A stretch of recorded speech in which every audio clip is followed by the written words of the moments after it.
আমাদের অনেকের পৃথিবীতে মা নাই, বাবা নাই, আপনজন আত্মীয় স্বজন অনেকেই দুনিয়া থেকে বিদায় নিয়ে আল্লাহর ডাকে সাড়া দিয়ে কোনো এক গহীন অন্ধকার কবরে শুয়ে আছেন। আমাদের কারো বড় ভাই নেই, কারো রক্তের আত্মীয়র মধ্যে শ্রদ্ধেয় অনেকেই নেই, স্নেহের আত্মীয়র মধ্যে ছোট অনেকেই নেই। আমরা নিজেরা কোন সময় কখন আল্লাহ ডাকে চলে যাব এর কোনো গ্যারান্টি নেই। এরকম অজানা একটি জীবন নিয়ে আমরা বসবাস করছি, জীবনযাপন করছি, যা সম্পূর্ণটাই আল্লাহ পাকের ইচ্ছার উপরে নির্ভরশীল।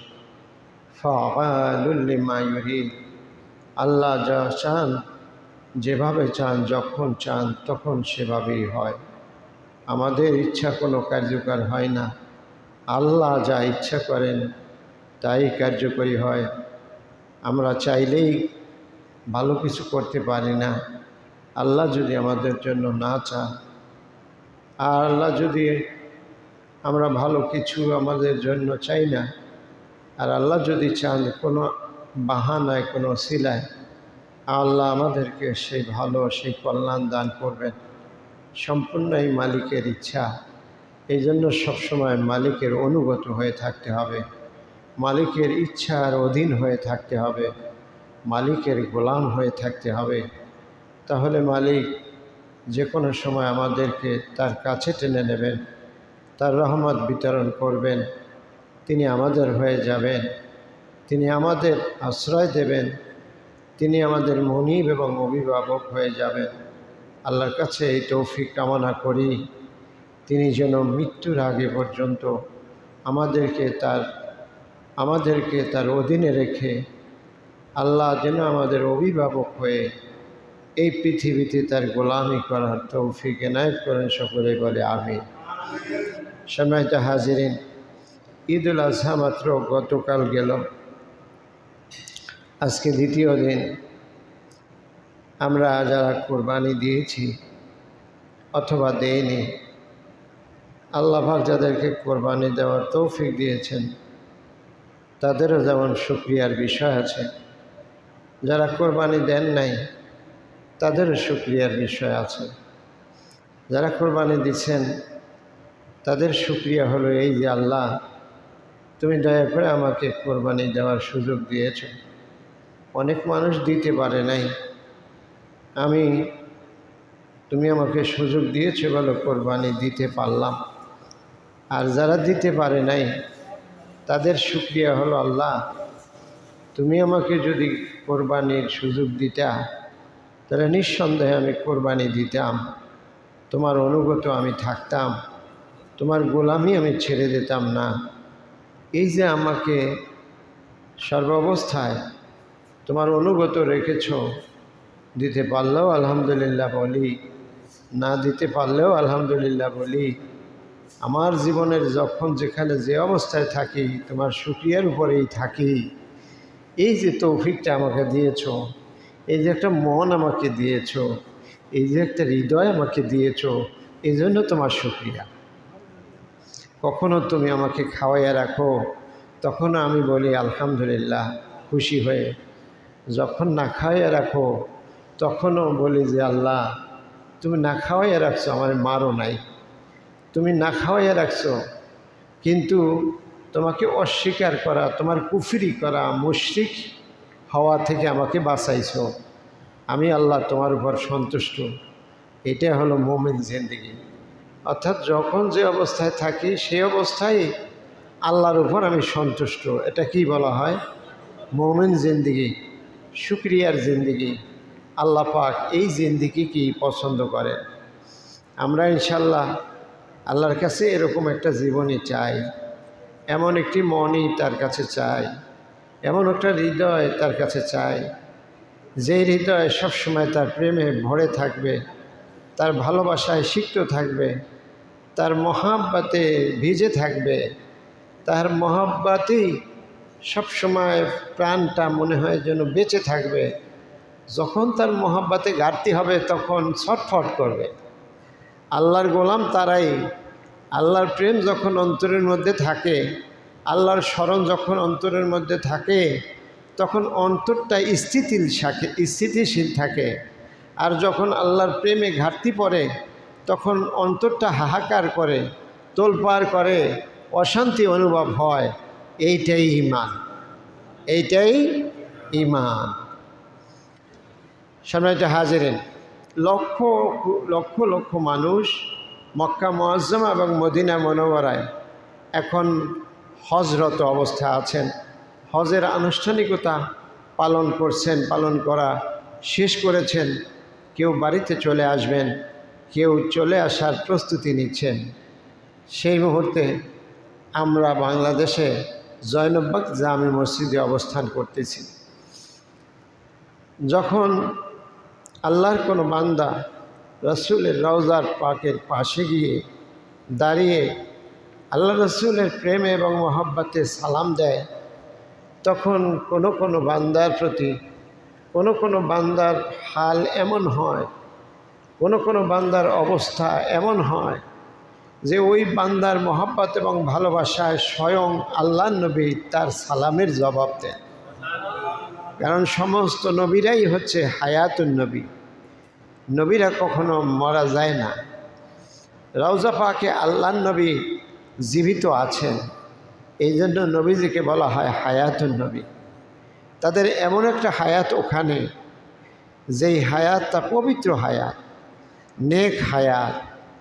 এক হাদিসে আছে, আল আম্বিয়া ফি কুবুরিহিম আহিয়া, নবীরা তাদের কবরে জীবিত, শুধু জীবিত না, তারা নামাজ আদায় করেন।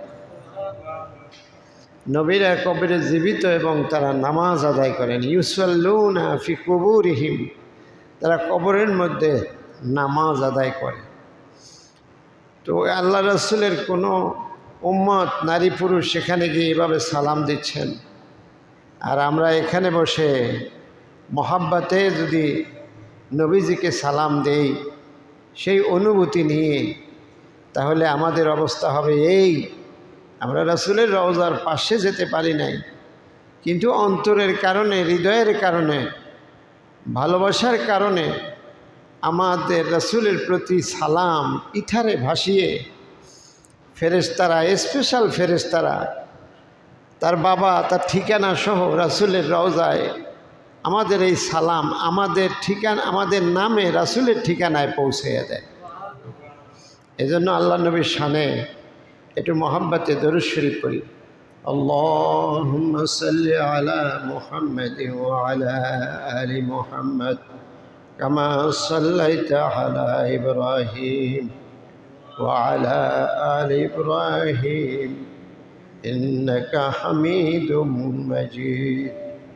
اللهم بارك على محمد وعلى آل محمد كما باركت على إبراهيم وعلى آل إبراهيم إنك حميد مجيد। আল্লাহ রসুলের মহব্বতে কেউ যদি একবার দরুদ পড়ে, তাহলে আল্লাহ বলেন 10 বার আমি তার উপর রহমত পাঠাই। কেউ যদি নবীজির শানে একবার দরুদ পাঠায়, আল্লাহ পাক বলেন আমি তাকে উপহার দেই 10 বার আমার রহমত পৌঁছে দেই, আর তার 10টা গুনাহ আমি মাফ করে দেই, আর তার 10টা মর্যাদা বাড়াইয়ে দেয়। বেশি বেশি দরুদ পড়লে, আন্তরিকতার সাথে দরুদ বেশি বেশি পড়লে আল্লাহ রসুলকে স্বপ্নে জিয়ারত নসিব হয়। আমরা কিতাবে পাই, ওলামাদের মুখে, বুজুর্গদের মুখে শুনি যে যারা বেশি বেশি মহব্বতে দরুদ পড়ে, দরুদ পড়তে তো কোনো অজু লাগে না, দরুদ পড়তে এমন কোনো মসজিদও লাগে না যে মসজিদে গিয়ে দরুদ পড়তে হবে, দরুদের আগে অজু করা লাগবে, এমন কিছু নিয়ম নাই, শর্ত নাই। যে কোনো সময়, যে কোনো মুহূর্তে বসা, হাঁটা, শোয়া অবস্থায় দরুদ পড়া যায়। তো তো আমরা এরকম রাসূলের মহব্বতে দরুদ পড়তে যদি থাকি, তাহলে এক পর্যায়ে আল্লাহ রাসূল আমাদের সাথে যদি জিয়ারত দেন, তিনি আমাদের সাথে যদি সাক্ষাৎ দেন, আমাদের তো সব কিছু সফল হয়ে যায়। আমাদের দুনিয়াও সফল, পরকালও সফল।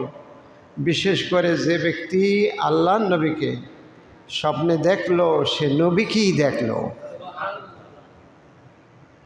যে আল্লাহর নবীকে স্বপ্নে দেখলো, কারণ স্বপ্নে শয়তান নবীর আকৃতি ধারণ করতে পারে না। স্বপ্নে শয়তান নবীর আকৃতি ধারণ করতে পারে না। কেউ যদি নবীকে স্বপ্নে দেখে, সে নবীকেই দেখেছে। আর যে নবীকে দেখেছে, জাহান্নামের আগুন তার জন্য হারাম হয়ে গেছে, জান্নাত তার জন্য ওয়াজিব হয়ে গেছে।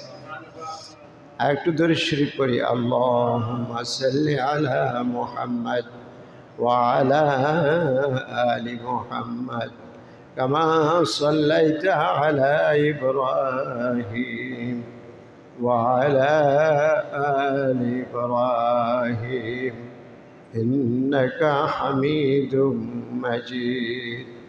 اللهم بارك على محمد وعلى آل محمد كما باركت على إبراهيم وعلى آل إبراهيم إنك حميد مجيد। আল্লাহ তোমার রাসূলের প্রতি মহব্বতে দরুদ আদায় করলাম। আজকে জুমার দিন ইতারে বাসিয়ে আমাদের নামে আমাদের দরুদ তোমার রাসূলের রওজায় পৌঁছাইয়া দাও। আল্লাহ, আমরা গুনাহগার, আল্লাহ আমরা নাফরমান। আমরা বহুত চেষ্টা করে দেখেছি, নাফরমানি থেকে তোমার মুখী আমরা হতে পারছি না। আল্লাহ, বহুত চেষ্টা করেও আমরা তোমার মুখী, তোমার গোলাম হওয়ার সুযোগ পাচ্ছি না। একবার মহব্বতে তোমার রাসূলের রওজায় দরুদ পাঠালাম।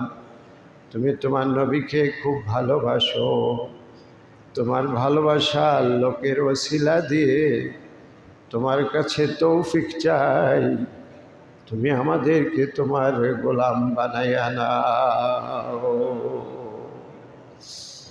আল্লাহ, আমরা এখন অসহায়, আমাদের জীবনের শেষ প্রান্তে উপনীত হয়েছি। আমাদের কবরের ভয় হয়, আমাদের হাসরের ভয় হয়, আমাদের হিসাব নিকাশের ভয় হয়। আমরা এখন তোমার আশ্রয় চাই।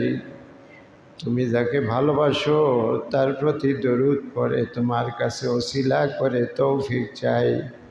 তোমার রাসূলের তোফায়েলে আমাদেরকে তোমার গোলাম বানাইয়া নাও। একটু জিকির করেন, লা ইলাহা ইল্লাল্লাহ। আল্লাহ, তুমি আমাদেরকে তোমার গোলাম বানাও, তোমার মহব্বতের বানাও, তোমার প্রিয় বানাও।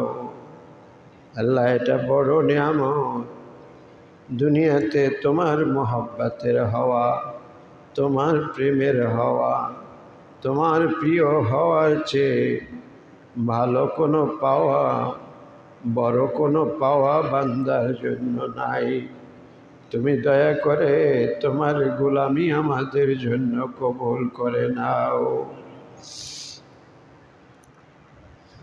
আল্লাহ তাআলা, পৃথিবীতে কোনো সময় আছে তুমি তৈরি করেছ, যখন মানুষের ভালো লাগে। যেমন মানুষ ঘুম থেকে সকালবেলা উঠলে, ফ্রেশ ঘুম হইলে মানুষের খুব ভালো লাগে। প্রচণ্ড গরমের পর ঠান্ডা আবহাওয়ায় গেলে মানুষের ভালো লাগে। এরকম ভালো লাগা কিছু সময় মানুষের আছে। আমাদের জীবনে সবচেয়ে ভালো লাগার সময় হলো যখন মালিকের মহব্বত অন্তরে থাকে। বান্দার ভালো লাগার সময় হলো ওই সময় ভালো লাগার সময় হলো ওই সময় যখন বান্দার অন্তরে আল্লাহর ভালোবাসা থাকে। যতক্ষণ থাকে ততক্ষণ জান্নাতি ভালো লাগা বিরাজ করে। আল্লাহ রাব্বুল আলামিন পৃথিবীতে যত নিয়ামত দান করেছেন, মাবুদের পরিচয় পাওয়ার মতো বড় নিয়ামত আর কিছু নাই। বাড়ি গাড়ি, টাকা পয়সা, অর্থ সম্পদ, মান সম্মান, ইজ্জত, সুন্দর স্ত্রী, ভালো ডিগ্রি, কলকারখানা, বাড়ি গাড়ি, যত নিয়ামতের কথাই আপনি বলেন, যতক্ষণ মালিকের মহাব্বত আপনার অন্তরের মধ্যে জ্বলজ্বল করবে, যতক্ষণ মালিকের মহাব্বত আপনার অন্তরের মধ্যে বিরাজ করবে, ততক্ষণ সময় হলো আপনার ভালো লাগার সময়। আপনার ঘরে গিয়ে এসি ছাড়লে যেমন সাময়িক ভালো লাগে, যেই বান্দার অন্তরে সবসময় মালিকের মহাব্বত বিরাজ করে, সারা জীবনও যদি করে, সারা জীবনই তার শান্তিতে কাটে। লোকেরা দেখতে পায় তার ঘরে হয়তো বা খানা নাই, মানুষেরা দেখতে পায় তার আসবাব সামান নাই, লোকদের কাছে সে বড় ধনীও না, পদমর্যাদার অধিকারীও না, মানুষ তাকে অত বড় সম্মানীয় মনে করে না, কিন্তু আল্লাহর দরবারে সে এত উঁচু স্থানে। কোরআনে আল্লাহ জানিয়ে দেয়, ইন্না আকরামাকুম ইনদাল্লাহি আতকাকুম, তোমাদের মধ্যে আল্লাহর কাছে সম্মানিত, আল্লাহর কাছে মোহাব্বতের, আল্লাহর প্রিয় হলেন তারা যারা আল্লাহকে ভয় করে। আল্লাহর ভয়, আল্লাহর মোহাব্বত অন্তরে সেটিং হওয়া, অন্তরে সেট করে নিতে পারা, এর চেয়ে সম্মানের জিনিস আল্লাহর দৃষ্টিতে আর একটাও নাই। আমরা বড় অসহায়, এই অসহায়ত্ব মালিকের কাছে বলতে হবে। আমরা যে ভালো পথে আসতে পারতেছি না, আমরা যে নেক কাজ করতে পারতেছি না, আমরা যে গুনার মধ্যে ডুবে আছি, এই গুনাহ থেকে বের হওয়ার যে মর্মবেদনা, যে কষ্ট, তা মালিকের কাছে জানাইতে হবে যে আল্লাহ, গুনাহ করার যে বেদনা, গুনাহ করার যে কষ্ট, এটা আমি পাই। এখন নাই, এই যে টিস্যু নাই, কারোর কাছে আলগা টিস্যু আছে? লা ইলাহা ইল্লাল্লাহ, লা ইলাহা ইল্লাল্লাহ, লা ইলাহা ইল্লাল্লাহ, লা ইলাহা ইল্লাল্লাহ, লা ইলাহা ইল্লাল্লাহ, লা ইলাহা ইল্লাল্লাহ, লা ইলাহা ইল্লাল্লাহ, লা ইলাহা ইল্লাল্লাহ, লা ইলাহা ইল্লাল্লাহ। আল্লাহ তোমার কাছে ফরিয়াদ জানাই, আল্লাহ তোমার কাছে আবেদন জানাই, তোমার কাছে আমরা কায় মনোবাক্যে চাই, তুমি এই জিলহজ মাসের হজের টাইমে, কোরবানির এই পারপাসে তুমি আমাদের জীবনের সমস্ত গুনাহগুলি মাফ করে দাও। আল্লাহ আজকের দিন থেকে, জুমার দিন থেকে জীবনে যতদিন বাঁচিয়ে রাখো, আজকে জুমার দিন থেকে জীবনে যতদিন বাঁচিয়ে রাখো, আল্লাহ তুমি দয়া করে তোমার প্রেম দ্বারা, তোমার মহাব্বত দ্বারা আমাদের অন্তরটা তুমি ভরে দাও। রব্বুল আলামিন, তোমার কাছে তৌফিক চাই। যে দুর্বলতা আমাদের আছে, শয়তানের ওয়াসওয়াসা থেকে আমরা বের হতে পারছি না, সেখান থেকে তোমার কুদরতে, তোমার শক্তিতে আমাদেরকে বের করে নাও। বের করে নিয়ে আমাদেরকে মাসুম বেগুনাহগার বানাইয়া দাও। আল্লাহ, পৃথিবীর সবগুলি ময়লা যদি কোনোভাবে আটলান্টিকের মধ্যে কোনো মেশিন দিয়ে ফেলে যেত, আটলান্টিক মহাসাগরে যখন ঢেউ ওঠে, দুনিয়ার সব ময়লা যদি একত্রিত করে কোনো ক্রেন দিয়ে কিংবা বড় একটা ভেকু দিয়ে আটলান্টিকের ভিতরে ফেলা যেত, তাহলে আটলান্টিকের বিশাল বিশাল ঢেউ এসে দুনিয়ার সব ময়লা দুই একটা ঢেউয়ে পবিত্র করে দিত। আল্লাহ, তোমার রহমতের দরিয়ায় এত বড়, তোমার রহমতের দরিয়ায় এত দয়া, এত মায়ার ঢেউ আছে আমাদের জীবনে। সব মানুষের গুনাহ এক জায়গায় করে, তোমার রহমতের দরিয়ায় যদি তুমি একটা ঢেউ দাও, যদি একটু রহমতের দৃষ্টিতে নজরে আমাদের দিকে তাকাও, আমাদের দুনিয়ার সব মানুষের গুনাহ একবারে মাফ হয়ে যাবে। আল্লাহ, আজকে ওয়াজ শুনালাম না, আল্লাহ তুমি সাক্ষী, আমার হৃদয়ের কিছু কথা আমার মুসল্লিদের সামনে কিছু আবেগ তুলে ধরলাম, তোমার কাছে আবেদন করেছিলাম।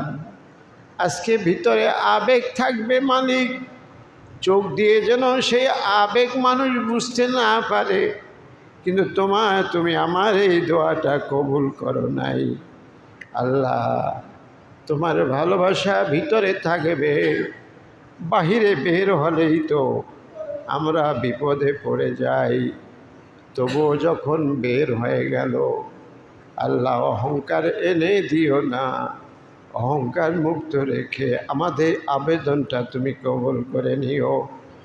একটাই আবেদন, প্রথম থেকে এই পর্যন্ত যা টার্গেট করে আমি কথা বলছি, যে আবেদনের প্রেক্ষিতে তোমার রাসূলের উপর দরুদ ও সালাম পেশ করেছি তোমার দয়া পাওয়ার জন্য, আল্লাহ কিছুক্ষণ পর এখানে দান হবে, সেই দানকে ওসিলা করে তোমার কাছে দোয়া চাই, প্রার্থনা করি, আমাদের অন্তরগুলিকে তোমার দিকে ঘুরাইয়া দাও।